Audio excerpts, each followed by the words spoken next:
स्वागत है दोस्तों हमारे YouTube चैनल मार्क्सवाद और हिंदी साहित्य डॉक्टर शेख नज़ीर। पहले वह कुछ घरों की चीज़ों को लेकर आदान प्रदान करता था, बाद में वह पूरे गांव की जिम्मेदारी लेने लगा। उसी नफ़ा को पूंजी के रूप में रखकर और भी अधिक माल अपने पास इकट्ठा किया, अर्थात गांव के सभी घरेलू उद्योग धंधों को माल उसके पास आने लगा और परिणामतः वह बाजार का स्वामी बन गया। कभी वह वस्तु को छिपाकर उससे काफ़ी महंगा भी करता था। इस प्रकार वस्तु विनिमय का माध्यम धन होने के पहले ही कुछ लोग मालदार बन गए। मालदार जिस स्थान में इकट्ठा होकर माल खरीदने और बेचने का कार्य कर रहा था, उसे ही आगे चलकर बाजार कहा गया है। किसान को अपने पैदावार के विनिमय के लिए बाजार जाना पड़ा। फलतः ग्रामीण घरेलू धंधों से उत्पादन सभी चीज़ें बाजार जाने लगी। धनी मालदार भी कम दाम में माल खरीदकर उसे छिपाने लगे। जब बाजार में वस्तु की कमी हो जाती तो वे वस्तु को बाजार में लाकर अधिक दाम वसूला करते थे, लेकिन बेचारे किसान को अपनी चीज़ें कम दाम में बेचकर दूसरी चीज़ों को अधिक दाम में खरीदना पड़ता था। नतीजा यह हुआ कि गरीब किसान और भी गरीब होने लगा और पैसे वाले मालदार पूंजीपति बन गए।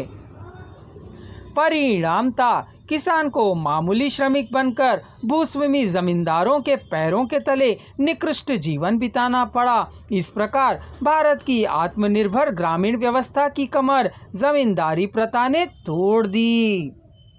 प्रथम द्वितीय महायुद्ध और भारत की आर्थिक व्यवस्था। संसार के बड़े बड़े पूंजीपति देशों ने सन 1914 के आसपास अपने साम्राज्य विस्तार के लिए अधिकांश कमजोर देशों का बंटवारा करने का प्रयत्न किया। इस प्रयत्न में काफ़ी संघर्ष भी होने लगे। इसी का परिणाम था प्रथम महायुद्ध। अपने अपने देशीय वस्तुओं के बाजारों को स्थापित करने के लिए ब्रिटेन, फ्रांस और ऑस्ट्रिया तथा जर्मनी आपस में लड़ने लगे। यूरोप के अन्य देशों ने अपनी आवश्यकता के अनुसार उन देशों का समर्थन किया, लेकिन अधिकांश साम्राज्यवादियों ने अपनी प्रजा को जबरदस्ती से इस लड़ाई में खींचकर प्राण नष्ट किए। तत्कालीन इस प्रथम महायुद्ध का प्रभाव भारत पर भी पड़ा।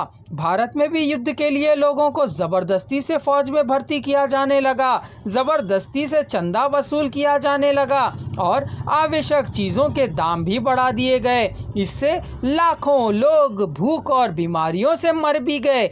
परिणाम था जो लोग ब्रिटिश साम्राज्यवादियों के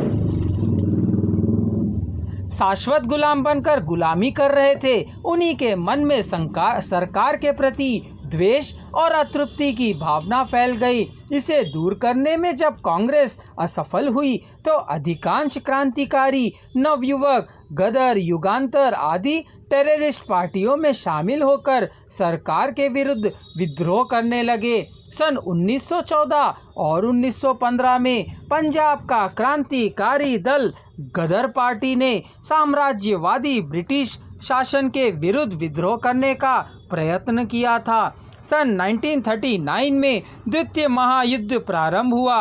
खासकर इस युद्ध में हिटलर के द्वारा रूस पर आक्रमण, जापान के द्वारा अमेरिकी नौसेना का केंद्र पोल हार्बर पर बमबारी, अमेरिका, ब्रिटेन और फ्रांस के विरुद्ध जापान का पब्लिक युद्ध आदि जो घटनाएं हुई, इन सब के कारण वह युद्ध एक विश्व युद्ध बन गया था। जब भारत पर इसका प्रभाव पड़ा तो सब भारतीय राजनीतिज्ञ तथा उनकी पार्टियां एक होने को मजबूर हुए। उस समय देश को फासिस्ट साम्राज्यवादियों से बचाना ही उनका एकमात्र लक्ष्य बन गया। इसलिए फासिज्म के विरुद्ध और रूस जैसे सोशलिस्ट गणतंत्र राज्यों की रक्षा के लिए युद्ध में शामिल होने की आवश्यकता से कम्युनिस्ट पार्टी ने एकता का नारा निकाला।